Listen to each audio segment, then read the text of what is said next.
మాతృ దినోత్సవాన్ని పురస్కరించుకొని రేపు సాయంత్రం మంగళగిరిలో మహిళలచే భారీ 3K రన్ కార్యక్రమం నిర్వహించడం జరుగుతుందని నిర్వాహకులు తెలియజేశారు.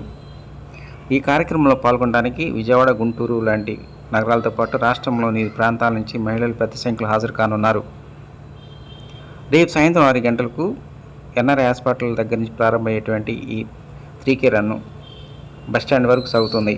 అనంతరం మహిళలచే ఫ్యాషన్ షో కార్యక్రమం నిర్వహించడం జరుగుతుందని వారు తెలిపారు. దీనికి సంబంధించి ఇప్పటికే ఆ ప్రాంతంలో భారీ ఏర్పాట్లు చేశారు.